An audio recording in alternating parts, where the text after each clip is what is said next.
दोस्तों क्या हो अगर आप दुनिया के सबसे ऊंचे टावर के ऊपर फंस जाओ और इसके अलावा आपके नीचे उतरने के लिए सारी सीढ़ियां भी टूट जाए, तो ऐसी सिचुएशन में आप क्या करोगे।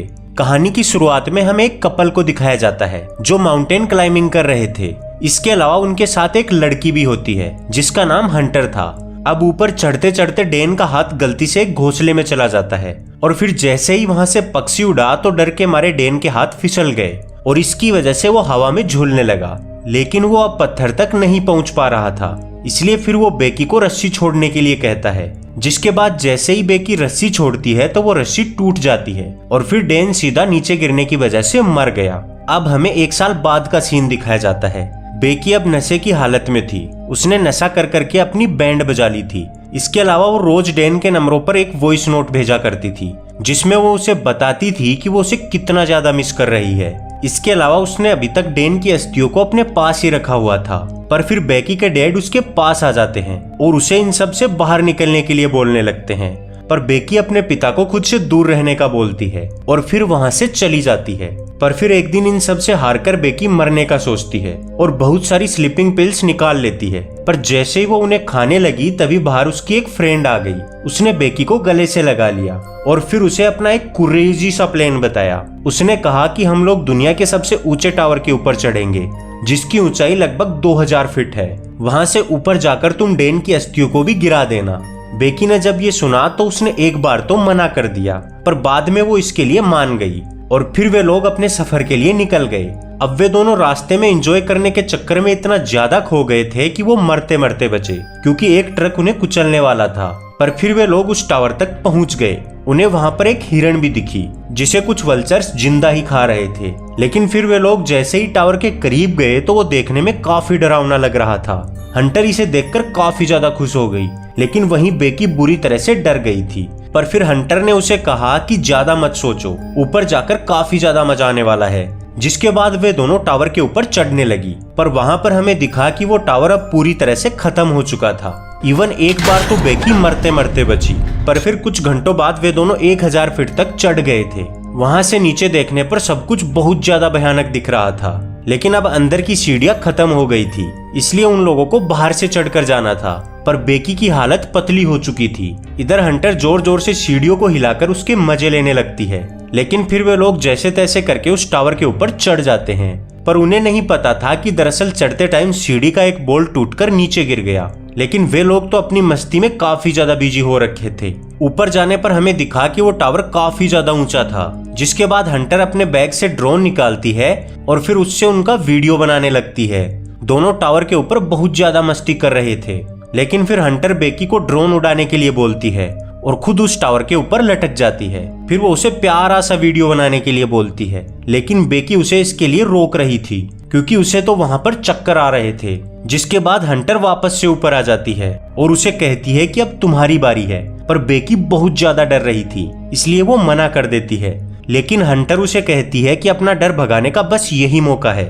जिसके बाद वो उसका हाथ पकड़कर उसे हवा में लटका देती है और फिर बाद में वो सेल्फी क्लिक करने लगती है। लेकिन बेकी इन सबसे घबराने लगी थी, इसलिए फिर वो उसे ऊपर खींच लेती है। लेकिन उन्हें ये नहीं पता था कि अब कुछ ही देर बाद उनके साथ वो होने वाला है जिसके बारे में उन्होंने कभी नहीं सोचा था। जिसके बाद हंटर उसे कहती है कि अब टाइम आ गया है। फिर बेकी बैग से डैन की अस्थियों को निकालकर उसे ऊपर से गिराने लगती है और इसी बीच वे दोनों काफी ज्यादा इमोशनल हो जाती हैं। जिसके कुछ देर बाद वे दोनों वापस जाने की तैयारी करने लगती हैं। अब हंटर सबसे पहले बेकी को नीचे जाने के लिए बोलती है, पर बेकी जैसे ही 2-4 सीढ़ी नीचे गई तो वहां के सारे बोल्ट एक एक करके गिरने लगे और फिर वो सीढ़ियां टूट गई। लेकिन टाइम रहते हंटर ने रस्सी को पकड़ लिया जिससे वो बच गई। जिसके बाद उसने अपनी पूरी जान लगाकर उसे वापस ऊपर खींच लिया। लेकिन इससे दोनों को इतना बुरा सदमा लग गया था कि वो यही भूल गई कि सारी सीढ़ियां टूट चुकी हैं। इसके अलावा उनका बैग भी टावर पर ही लटक गया था। जब उन दोनों को कुछ भी समझ नहीं आ रहा था तो उन्होंने अपना फोन चेक किया, बट उसमें भी नेटवर्क नहीं आ रहे थे। पर इसी बीच हंटर ने देखा कि बेकी का पैर बुरी तरह से कट गया था, इसलिए फिर हंटर उसके पैर को बांध देती है। इसके अलावा उन्हें वहां पर एक फ्लेयर गन और एक बाइनोक्यूलस भी मिलता है। अब इतने सब के बाद दोनों चुपचाप बैठ जाती हैं, लेकिन वो दोनों अभी भी शांत नहीं हो रही थी। वो अपना कैमरा ऑन करके इसे भी रिकॉर्ड करने लगती है। कैसे कैसे लोग रहते हैं यार। जिसके बाद हंटर चारों तरफ देखने लगती है और तभी उसे वहां पर एक पुरानी वैन खड़ी दिखती है, लेकिन वहां पर कोई नहीं दिख रहा था। जिसके बाद हंटर अपना फोन चलाने लगती है और तब उसने देखा कि जिन फोटोज को उसने नीचे अपलोड किया था उन पर लाइक्स आ रखे थे, जिससे उसे याद आता है कि नीचे नेटवर्क था। इसलिए फिर वो इंस्टाग्राम पर अपनी सिचुएशन के बारे में लिखकर उसे अपलोड कर देती है ताकि उसका मैसेज कोई देख सके। जिसके बाद वो उसे रस्सी से बांधकर नीचे लटका देती है, लेकिन जब इससे भी नेटवर्क नहीं आते तो वो खुद सीढ़ियों से लटक जाती है। जिसके बाद जब उसने ऊपर आकर देखा तो उसके फोन में अभी भी नेटवर्क नहीं आए थे।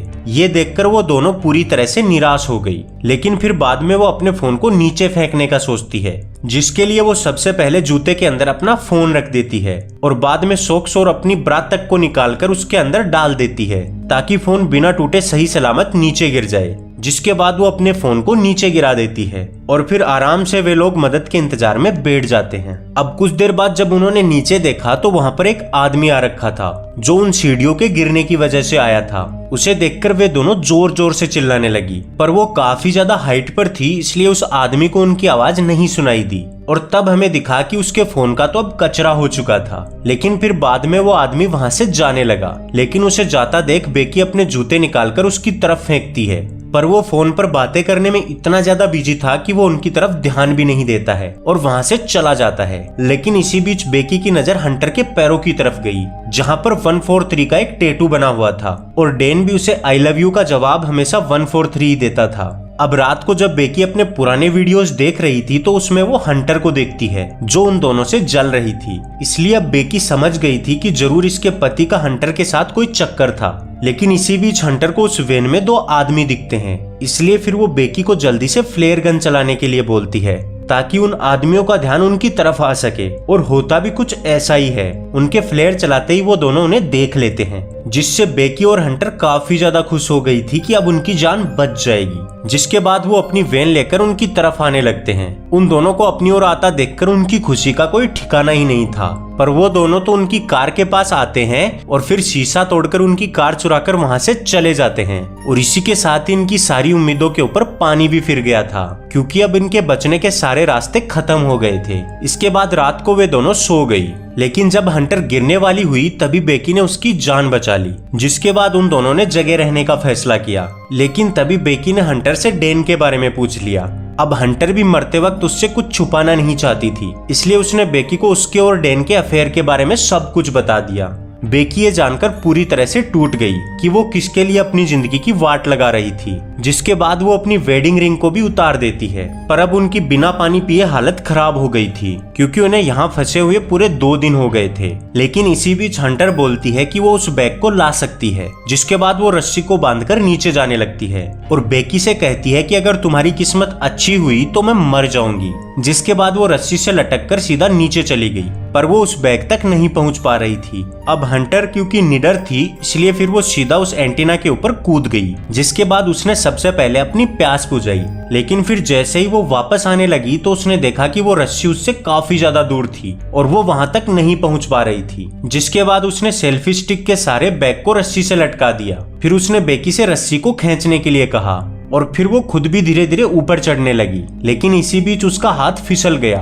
और वो सीधा नीचे गिर गई। अब बेकी ये देखकर बुरी तरह से डर गई, पर फिर जब उसने नीचे देखा तो हंटर बैग के ऊपर लटकी हुई थी। हंटर ने उसे कहा कि अब वो ऊपर नहीं चढ़ पाएगी क्योंकि उसके हाथों में चोट लग गई है, इसलिए अब बेकी को ही उसे ऊपर खींचना होगा। जिसके बाद बेकी अपनी पूरी ताकत के साथ उसे ऊपर खींच लेती है। अब वे दोनों डिसाइड करती है कि उस ड्रोन के ऊपर एक हेल्प नोट लिखकर उसे होटल की तरफ भेजेंगी ताकि उन्हें कोई बचाने आ सके। जिसके बाद उन्होंने एक हेल्प नोट लिखा और उसे ड्रोन पर रखकर उसे होटल की ओर भेज दिया, पर आधे रास्ते तक जाते ही ड्रोन की बैटरी लो हो गई, इसलिए फिर उनको ड्रोन को वापस बुलाना पड़ा। जिसके बाद रात हो गई और रात को अचानक से बेकी ने देखा कि हंटर उसके पास नहीं थी। इसके अलावा वल्चर्स भी उस पर हमला किए जा रहे थे, पर तभी अचानक से उसकी आंखें खुल गई। दरअसल ये उसका एक बुरा सपना था और फिर उन दोनों की नजर ऊपर चस रही लाल लाइट पर पड़ी, इसलिए फिर उन्होंने सोचा कि वे सुबह होते ही उस ड्रोन को चार्ज करेंगे। जिसके बाद सुबह होते ही बेकी ड्रोन को लेकर ऊपर चढ़ने लगी। इधर हंटर भी उसे मोटिवेट कर रही थी। जिसके बाद उसने जैसे तैसे करके ड्रोन को चार्ज पर लगा दिया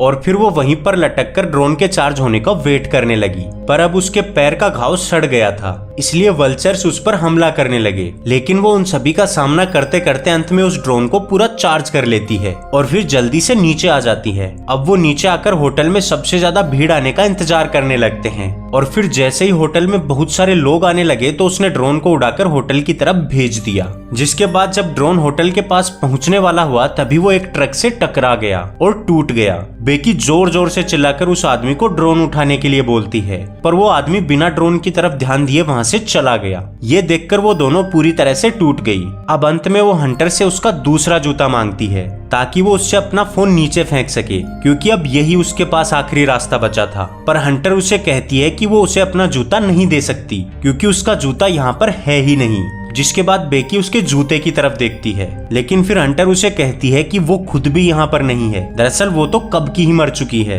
जिसके बाद हमें पता चला कि हंटर तो बहुत पहले ही मर गई थी और ये बस बेकी का वहम था, क्योंकि उसने ऊपर केवल रोते हुए बैग को ही खींचा था। जिसके बाद रात को रोते हुए वो अपने डैड के लिए एक लास्ट वीडियो बनाती है जिसमें वो उनसे हर एक चीज के लिए माफी मांगती है और फिर वो वहीं पर सो जाती है। अब सुबह हमें दिखता है कि बेकी उस पोल के सहारे बैठी हुई थी और वो कोई भी हलचल नहीं कर रही थी। जिसके बाद उसको खाने के लिए एक वल्चर भी उसके पास आ जाता है, पर फिर वो जैसे ही उसे खाने लगा तभी बेकी की आंखें खुल गई और फिर वो सीधा उस वल्चर को दबोच लेती है। अब क्योंकि वो पिछले 3 दिनों से भूखी और प्यासी थी तो वो सीधा उस वल्चर को कच्चा ही खाने लगती है। जिसके बाद उसके अंदर थोड़ी एनर्जी आती है, इसलिए फिर वो अब हंटर की बॉडी की ओर देखती है और फिर बाद में वो रस्सी के सहारे नीचे जाने लगती है। इसके अलावा उसने अपने डैड को भी एक मैसेज कर दिया था। फिर वो सीधा हंटर के पास जाकर उससे माफी मांगती है और फिर बाद में वो उसके जूते के अंदर अपना फोन रखकर उसे हंटर के पेट में घुसा देती है।